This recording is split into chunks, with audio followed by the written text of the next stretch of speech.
Counting अभी तक जारी है और काउंटिंग पूरी होना बाकी है, लेकिन सवाल यहाँ पर ये उठ रहा है पिंटू जी कि क्या जिस तरीके से उत्तर प्रदेश में भी एक बड़ा परसेप्शन बनाने की कोशिश की गई, वहां पर यह कहा गया कि 80 की 80 सीटों पर भारतीय जनता पार्टी जीत दर्ज करेगी। 2019 के लोकसभा चुनाव में अगर हम जिक्र करते जो नतीजे आए थे, 62 सीटों पर आप जीत दर्ज की थी, लेकिन अब क्या ये लगता है कि वो रिकॉर्ड भी, वो आंकड़ा भी आप टच कर पाएंगी? देखिए अभी तक जो रुझान आ रहे हैं उनमें तो स्थिति बड़ी डामाडोल नजर आ रही है बीजेपी की। जो फिलहाल रुझान आए उसमें बहुत सारी सीटें ऐसी हैं जो महज कुछ वोटों से आगे पीछे है। इसके अलावा लगातार बदलाव भी हो रहे हैं। जहां एनडीए का प्रत्याशी पीछे है वो आगे भी आ रहा है। जैसे मेरठ की हम बात कर ले, शुरुआती रुझान में ये दिख रहा था कि जो गठबंधन की प्रत्याशी है सुनीता वर्मा, वो अरुण गोविल से आगे चल रही थी, लेकिन अब फिर दोबारा 11,000 वोटों से अरुण गोविल आगे हो गए हैं। 62 सीटें भारतीय जनता पार्टी ने जीती थी और एक उपचुनाव आजमगढ़ का जो हुआ था वो जीती थी, और उसके अलावा 2 सीटें उसके सहयोगी दल ने जीती थी।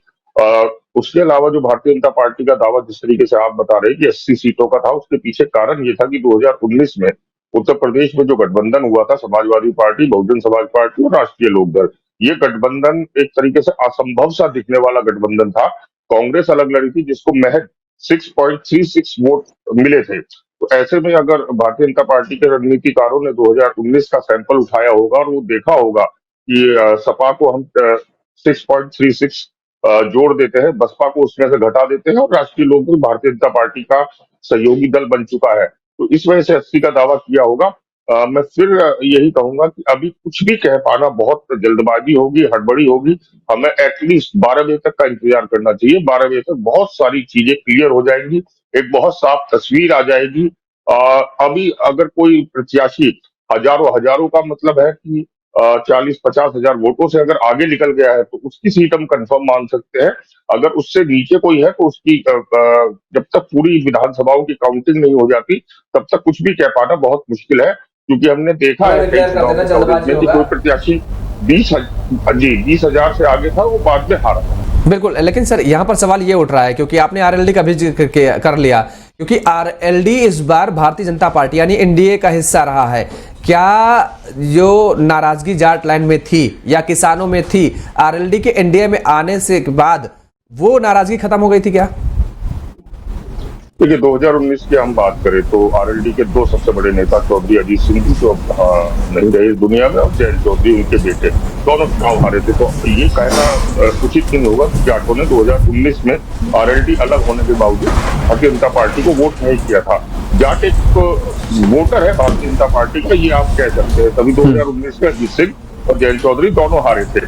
हाँ, ये जरूर है कि कुछ परसेंट जो वोट उनको मिला था उसमें जो मैक्सिमम रूप से जाट भी थे वो अब एनडीए के साथ जुड़ गए हैं। किसानों की नाराजगी की अगर हम बात करें, बहुत अच्छा सवाल आपने उठाया है। तो जिस तरीके से एग्जिट पोल आए थे हरियाणा और राजस्थान के, राजस्थान में जैसे भारतीय जनता पार्टी ने क्लीन स्वीप किया था, हरियाणा में भी किया था, तो जिस तरीके के एग्जिट पोल आए थे और वहां राजस्थान और हरियाणा में दोनों जगह बीजेपी को लॉस होते हुए दिखाया था।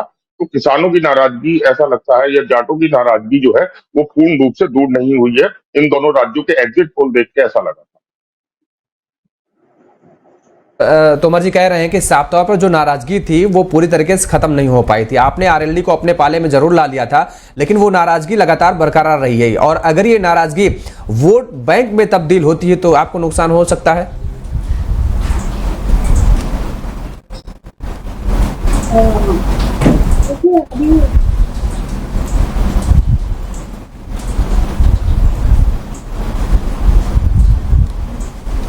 प्रवीण जी आपकी आवाज नहीं आ रही है, आप अनम्यूट करिए। म्यूट कर रखा है क्या आपने? नहीं। हाँ आप बोलिए, अब आ रही है जी। मैं ये कह रही हूँ कि देखिए अभी